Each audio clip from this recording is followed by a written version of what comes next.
So I wanted something that was pumpkin flavored, but I didn't really want pumpkin pie. So I decided to see if I couldn't make pumpkin cookies. Spoiler alert, they're not quite cookies, but they're cookie-ish. So I bought this pie pumpkin, and pie pumpkins are not really the same as like the pumpkins that you get for carving. You've probably seen them outside of your grocery store and it says pie pumpkins. They have a different flavor profile. They're sweeter. They actually taste quite a bit more like acorn squash. A can of pumpkin innards from the grocery store is perfectly acceptable to use in place of roasting your own pie pumpkin. Let's be real here. There's a reason why they make canned pumpkin puree. I'm going to do this mystical knife peeling thing that I do. So I just chop off the bottom to make it more stable.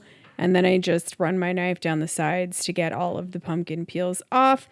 You don't have to do this if you don't want to for this particular recipe because we're going to roast the pumpkin anyway. So you could honestly just cut the top off, cut the bottom off, chop it in half, scoop out the seeds, and you're ready to go.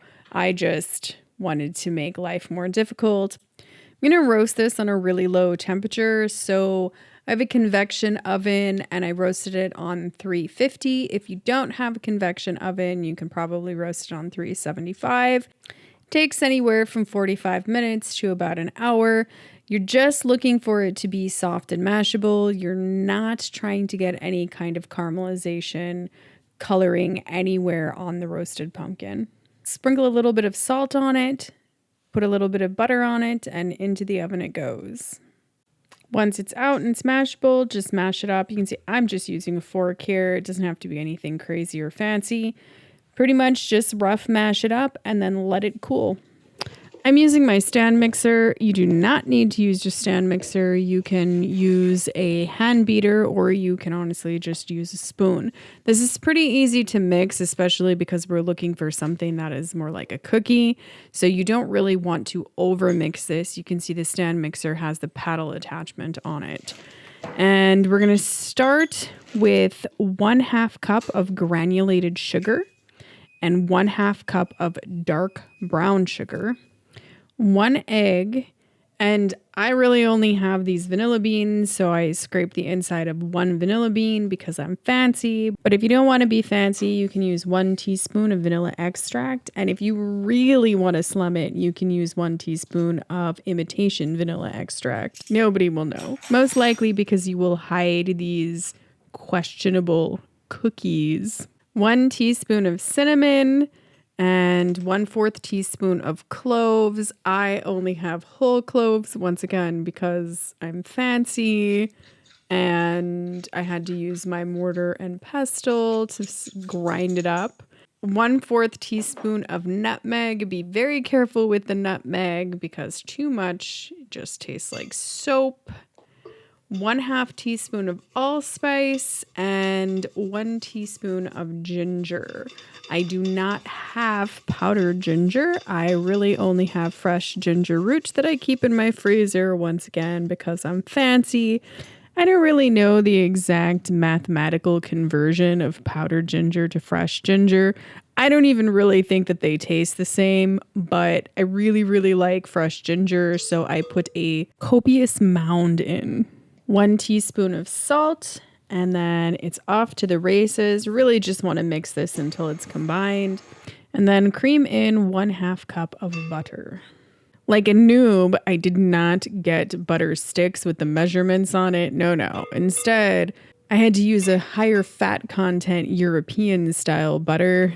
Again, nobody will know if you just use stick butter. It's absolutely worth it not to have to clean the measuring cup afterward. And sadly, my mom is no longer here visiting to wash that measuring cup for me. Now that that's all creamed, I'm going to go ahead and add in 2 cups of my mashed roasted pie pumpkin. We'll just mix that up until it looks like baby food. Now for the dry ingredients, we're going to add 2 cups of flour, 1/2 teaspoon of baking powder, and 1/2 teaspoon of baking soda. Mix it up just until the dry and the wet ingredients are incorporated. Don't overmix this now that the flour is in there because it will cause gluten structures to form, making for tough cookies. We're going to add in 1 1/2 cups of white chocolate chips. So the classic pumpkin pie has sweetened condensed milk in it, which the flavor profile of white chocolate is kind of close to that. I mean, if you close your eyes and you tasted both of them, white chocolate at this point is really just like a solidified sweetened condensed milk. Anyway, we'll just mix that up until the chips are distributed throughout on a very low speed. Again, don't want tough cookies. So I'm not fancy enough to have one of those cookie scooping things, which aren't specifically for cookies. I've seen people scoop meatballs with those things. This is how my grandma did it. This is how my mom did it. And I've always just done it this way. Now, granted, I've only made cookies like 6 times in my whole entire life, maybe. So what do I know? So I have this belief that when you bake sweets, you should make them gigantic for the most part. It's just one of those things that if you eat 1 or 2 of a gigantic cookie or a gigantic cinnamon roll, you just don't really feel as bad as if you eat like 12 little tiny ones. You know what I mean? Anyway, into the oven they go at 350 degrees Fahrenheit. I have a convection oven, so you might want to go at 375. And a solid 25 minutes later, this is what they looked like. So, I mean, it depends on your definition of cookie, really. And most dictionaries have the definition of cookie as a small sweet cake that is typically round and flat. There are the occasional definitions that define them as having a crisp or chewy texture. And if you say that it has to have a crisp or chewy texture, then this is not a cookie. But if you say that it's a small sweet cake, then this is a cookie. So I don't know. I think that's just totally open for interpretation as to whether or not this is a cookie. Is it edible? Yes. Does it taste good? Yes. Does it taste kind of like pumpkin pie? Yes. So I achieved my goal. Would I make this again? Yes. Around the holidays, I would definitely make this again. Would I make it in a cookie form? So it depends. If I was making this for other people, I would probably make it more along the lines of a cupcake or a muffin. If I'm making it just for me, yeah, I would make it in a cookie form because it's much easier. Because these are so soft and cake-like, it does need to completely and totally cool before removing from the cookie sheet. You can see how the inside texture is just really kind of cake-like. I didn't eat 1 or 2. I'm not really going to disclose how many I ate. It made, I think, about like 2 dozen cookies. And I put a bunch in the freezer, but I'm already contemplating.